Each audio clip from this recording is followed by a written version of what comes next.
Hello friends, welcome to our YouTube channel facts frame. మీరు ప్రతి year December 4వ తారీఖున విశాఖలో నావీ డే అయితే చూస్తారు కదా. కాకపోతే లాస్ట్ ఇయర్ డిసెంబర్ 4వ తారీఖున నావీ డే అయితే విశాఖలో జరగలేదు.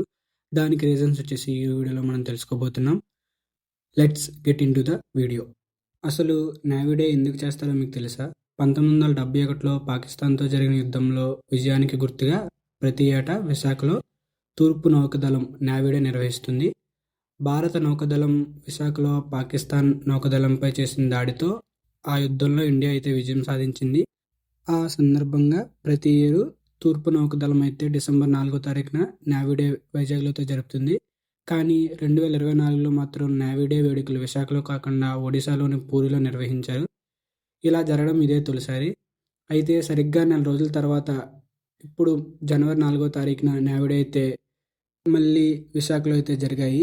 1971 డిసెంబర్ 4 ముందు ఏం జరిగిందో ఇప్పుడు చూద్దాం.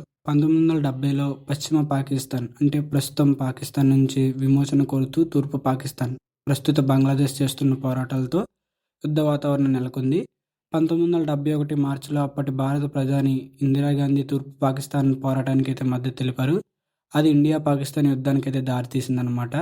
1971 నవంబర్ 2వ వారంలోనే యుద్ధానికి సిద్ధం కావాలని పాకిస్తాన్ ప్రభుత్వం అక్కడి ప్రజలకు పిలుపునిచ్చింది. పశ్చిమ పాకిస్తాన్ నుంచి 1971 నవంబర్ 30న పాకిస్తాన్ భారత్పై దాడి ప్రారంభించింది. డిసెంబర్ 3 పాకిస్తాన్ భారత్ నేవీని పోర్ట్లను టార్గెట్ చేసింది. దాంతో రంగంలోకి దిగిన తూర్పు నౌకాదళం డిసెంబర్ 3 రాత్రి నుంచి డిసెంబర్ 4 ఉదయం వరకు పాకిస్తాన్ నేవీ వార్ ఎస్టాబ్లిష్మెంట్లను సగానికి పైగా నాశనం చేసింది. ఆ వెంటనే ఇండియన్ ఆర్మీ, ఎయిర్ ఫోర్స్ యుద్ధరంగంలోకి వచ్చి పాకిస్తాన్ సైన్యాన్ని క్రమంగా చిత్తు చేశాయి. ఇదంతా డిసెంబర్ 4న జరగడంతో ఆ తేదీని విజయోత్సవాలు చేసుకుంటాం. పైగా తూర్పు నౌకాదళం ఈ యుద్ధంలో కీలకమైన పాత్ర పోషించడంతో విశాఖ తీరంలో నావీ డే ప్రతి ఇయర్ జరుపుకుంటాం. ఆటంకాలు ఏం లేవు. అయినా సరే ఈ ఇయర్ డిసెంబర్ 4వ తారీఖున నావీ డే వైజాగ్లో ఎందుకు జరగలేదో చూద్దాం. పాకిస్తాన్పై విజయానికి గుర్తుగా విక్టరీ ఎట్ సీ పేరుతో విశాఖ తీరంలో మెమోరియల్ కూడా నిర్మించారు.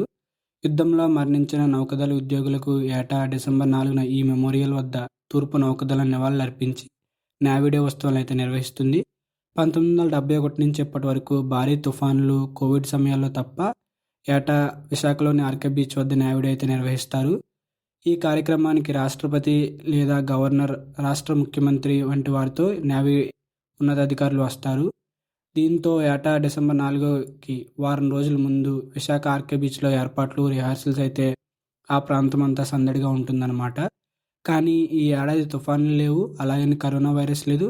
అలా అయినా సరే డిసెంబర్ 4వ తారీఖున విశాఖలో నావీ డే జరగలేదు. డిసెంబర్ 4న నావీ డేను ఒడిశాలోని పూరి తీరంలో నిర్వహించారు. అక్కడ వైమానిక దళం అద్భుతమైన విన్యాసాలు చేసింది. వీటిని తొలిసారి ప్రత్యక్షంగా చూసిన ఒడిశా వాసులు ఆశ్చర్యానికి అయితే గురయ్యారనమాట. విశాఖ నుంచి నావీ డే పూరి తీరానికి ఎలా చేరిందంటే, పూరి తీరంలో డిసెంబర్ 4న జరిగిన వేడుకల్లో భారత రాష్ట్రపతి ద్రౌపది ముర్ము ముఖ్య అతిథిగా హాజరయ్యారు. రాష్ట్రపతి ద్రౌపది ముర్ము ఒడిశా రాష్ట్రానికి చెందినవారే. తూర్పు నౌకాదళం ప్రధాన కేంద్రమైన విశాఖలో కాకుండా వేరే ప్రాంతంలో నావీ డే విన్యాసాలు నిర్వహించడం ఇదే ప్రథమం.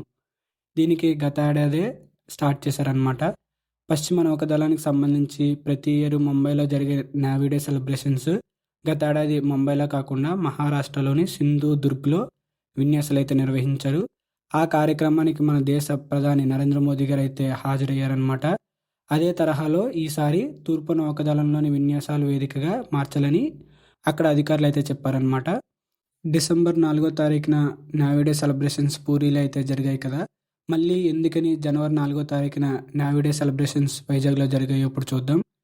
తూర్పు నౌకాదళం నావీ డే సెలబ్రేషన్స్ని పూరిలో జరపడానికి మెయిన్ రీజన్ వచ్చేసి పూరి ప్రజలకు నావీ విన్యాసాలు చూపించేందుకు అక్కడ నిర్వహించామని, ఏటా విశాఖలో జరిగే ఈ ఉత్సవాలకు బ్రేక్ పడకుండా విశాఖ వాసులు మళ్ళీ ఇక్కడ నిర్వహిస్తున్నామని తూర్పు నౌకాదళం పిఆర్ఓ అయితే చెప్పింది. నావీ డే ఉత్సవాలు తూర్పు తీరంలో ఎక్కడ జరిగినా ఒకటే, అయితే విశాఖలో జరగడం మానవాయితీ కాబట్టి ఎప్పుడూ ఇక్కడ జరగడమే బాగుంటుందని, నావీ డే ఉత్సవాలకు విశాఖకు సంబంధం కూడా ఉందని అక్కడ తూర్పు నౌకాదళం పిఆర్ఓ అయితే చెప్పిందనమాట. మెయిన్ రీజన్ వచ్చేసి రాష్ట్రపతి ద్రౌపది ముర్ము పూరి రాష్ట్రానికి సంబంధించిన వారు కాబట్టి అందుకని నావీ డే సెలబ్రేషన్స్ డిసెంబర్ 4న పూరిలో అయితే నిర్వహించారు. ఇది ఫ్రెండ్స్ ఈ ఇయర్ నావీ డే వైజాగ్లో జరగకపోవడానికి రీజన్ వచ్చేసి మా నాలెడ్జ్ కనుక మీకు వర్త్ అనిపిస్తే please do like share subscribe to our YouTube channel. Thank you.